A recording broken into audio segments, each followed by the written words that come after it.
সৌদির আজকের নিউজ বুঝে শুনে সৌদি যান।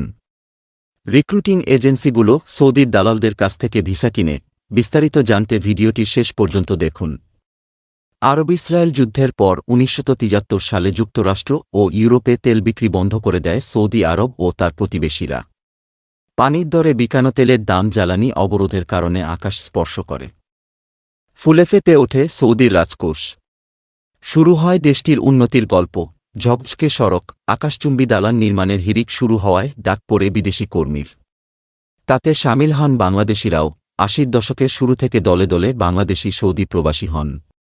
সেই সময়ে ১৫ থেকে ১৬,০০০ টাকায় দেশটিতে গিয়ে ২ মাসের বেতনেই খরচ উঠত।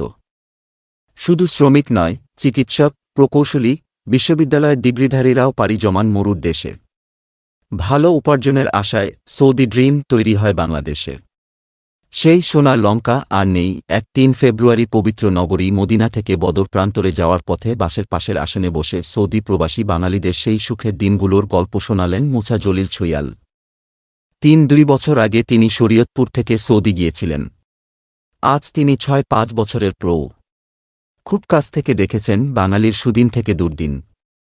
দিনে দিনে কি করে ফিকে হয়েছে সৌদির স্বপ্ন।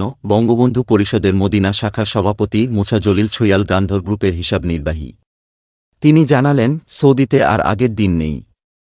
বিশেষ করে যারা গত ৫-৭ বছরের মধ্যে বাংলাদেশ থেকে দেশটিতে এসেছেন, তাদের অবস্থা খুবই খারাপ।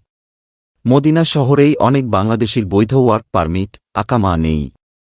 আকামা থাকলেও যে কাজের জন্য সৌদিতে এসেছিলেন সেই চাকরি নেই। অবৈধ হয়ে পড়েছেন। লুকিয়ে কাজ করেন। সবসময় তারা ধরপাকড়ের আতঙ্কে থাকেন। ৪ থেকে ৮ লাখ টাকা খরচ করে সৌদি এসে ১,৫,২,০০,০০০ টাকা বেতনে চাকরি করছেন। থাকা খাওয়াতেই তা শেষ। দেশে ফেরার সময় কপর্দকশূন্য পকেট। মুসা জলিল আরও জানালেন, ২ কারণে এই অবস্থা। প্রথমটা হল সৌদি সরকারের নীতিতে পরিবর্তন। অর্থনৈতিক চাপে থাকা দেশটি বিদেশি কর্মী কমাতে চায়। ২০৩০ সালের মধ্যে সব খাতে দেশি কর্মী নিয়োগের লক্ষ্যমাত্রা নির্ধারণ করেছেন সৌদি যুবরাজ মোহাম্মদ বিন সালমান। বাংলাদেশিরা খারাপ থাকলেও ভারতীয়, পাকিস্তানিসহ বাকি বিদেশিদের দিন এখনও ভালো কাটছে। বাংলাদেশিদের খারাপ দিনের জন্য দ্বিতীয় যে কারণটি দায়ী, সেই কারণটি হল বাংলাদেশ থেকে কর্মী পাঠাতে দুর্নীতি ও সিন্ডিকেট। সৌদিতে মন্দা থাবা বসালেও বাংলাদেশের রিক্রুটিং এজেন্সিগুলো সৌদির দালালদের কাছ থেকে ভিসা কিনে দেদার কর্মী পাঠাচ্ছে।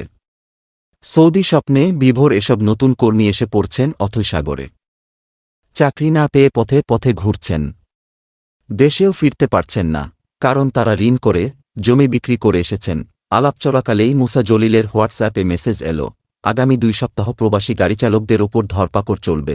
পুলিশ যাকে যেখানে পাবে সেখান থেকেই তাকে দেশে ফেরত পাঠাবে। মুসা জলিল এ মেসেজ পাঠিয়ে দিলেন তার পরিচিত বাংলাদেশিদের। এসব মেসেজের কতটা সত্যি আর কতটা গুজব তা যাচাইয়ের সুযোগ মিলল না। কারণ জেরজবরহীন আরবি পাঠোদ্ধার সম্ভব হল না। মদিনার মসজিদে নববী থেকে উহুদের পাহাড় পর্যন্ত রাস্তার ২ পাশের দোকানপাটে বাংলা ভাষার সাইনবোর্ড খুবই মামুলি ঘটনা। এদিক ওদিক উড়ছে লাল সবুজ পতাকা।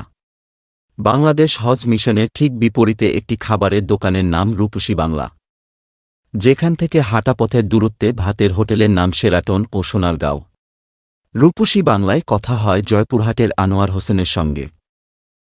এক বছর ধরে সৌদিতে তিনি। আনোয়ারের গল্প অধিকাংশ প্রবাসী বাংলাদেশির মতোই। নাউকরি গালফ নামের একটি প্রতিষ্ঠানে তিনি চাকরি করেন। প্রতিষ্ঠানটি বিভিন্ন হোটেলে পরিচ্ছন্নতা কর্মী সরবরাহ করে। সেখানে আনোয়ার হোসেনের মাসিক বেতন ৮০০ রিয়াল, যা মাত্র ১,৮৪০০ টাকার সমপরিমাণ।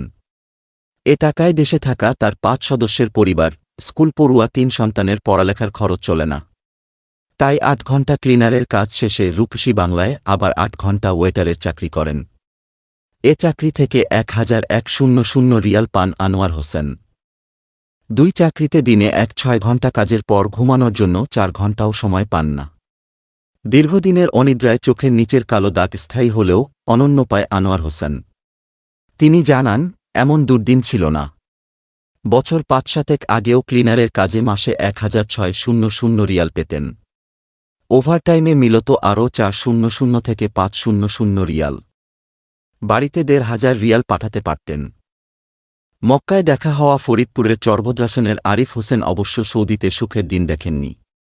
তিনি বছর 2 আগে দেশটিতে এসেছেন। দেশে থাকতে পেঁয়াজ চাষ করতেন। পরপর দুবার দাম না পেয়ে লোকসানে পড়ে 4 লাখ টাকা ধার দেনা করে প্রবাসী হন। এবার পেঁয়াজের দাম আকাশ ছোঁয়া শুনে খুব আক্ষেপ করলেন, কটা বছর আগে এ দাম থাকলে কি সৌদিতে আসতে হয়? এই দেশে মাইনসে আসে বলে কাকে সাথ দিলেন কে জানে। 2-4 বছরের তরুণ আরিফ ঠিক কী চাকরি নিয়ে সৌদি এসেছিলেন তা তিনি নিজেও জানেন না। বললেন, গ্রামের দালাল তাকে কাকরাইলের এক অফিসে নিয়ে গিয়েছিল। তারা বলেছিল ফ্রি ভিসায় তাকে বিদেশে পাঠানো হচ্ছে, যে কোনো চাকরি করতে পারবেন। কিন্তু সৌদির আইনে ফ্রি ভিসা বলে কিছু যে নেই তা জানা ছিল না আরিফের। সৌদি আসার পর কয়েক মাস দোকানে বিক্রয়কর্মীর কাজ করেন। মাথায় 4 লাখ টাকা ঋণের বোঝা নিয়ে 600 রিয়ালের ওই চাকরিতে টিকে থাকা অসম্ভব ছিল। মালিক বাংলাদেশি হলেও তারও কিছু করার ছিল না। আরিফের জন্য মাসে 800 রিয়াল আকামার ফি গুনতে হচ্ছিল তাকে, যে সৌদি নাগরিকের অধীনে আরিফের আকামা হয়েছিল।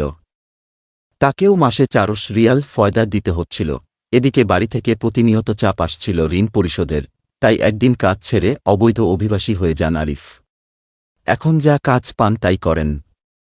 আরিফের জিজ্ঞাসা, 13,000 টাকার চাকরি করলে দেশে গেরস্তি কি দোষ করছিল? এর চেয়ে বেশি টাকা তো ক্ষেত খামার করলেও পাওয়া যায়।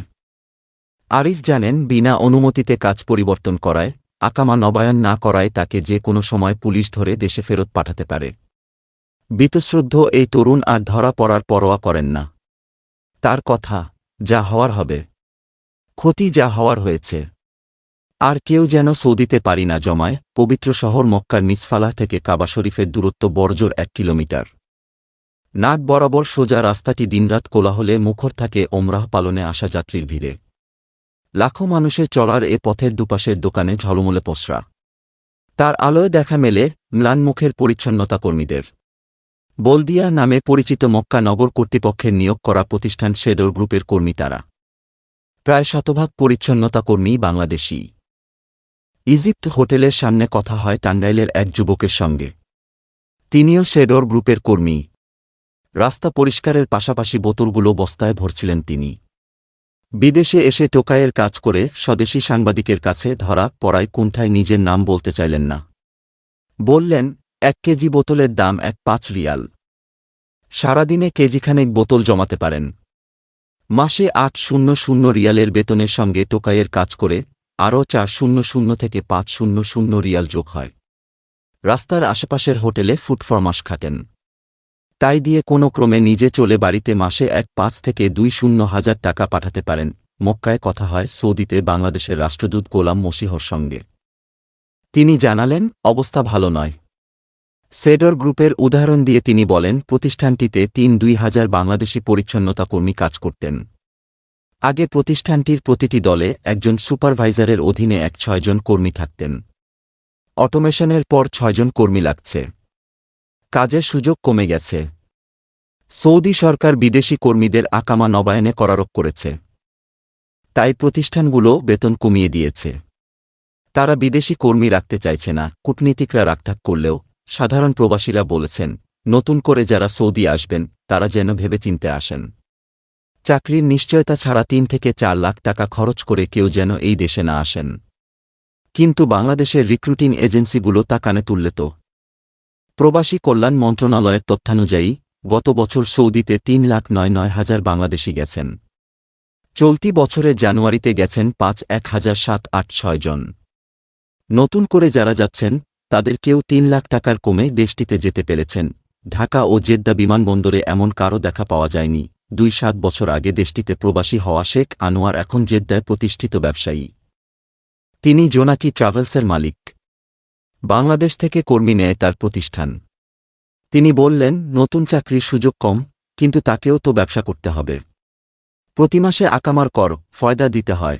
রিক্রুটিং এজেন্সিগুলোর সংগঠন বায়রার সভাপতি বেনজির আহমেদ বলেন, এজেন্সি তো কাউকে জোর করে বিদেশ পাঠায় না। কর্মীরাই বিদেশ যেতে মরিয়া। এর সুযোগ নিয়ে হয়তো কিছু কিছু এজেন্সি বাড়তি টাকা নিচ্ছে। 2009 সাল থেকে 6 বছর দেশটিতে সীমিত সংখ্যক কর্মী যান।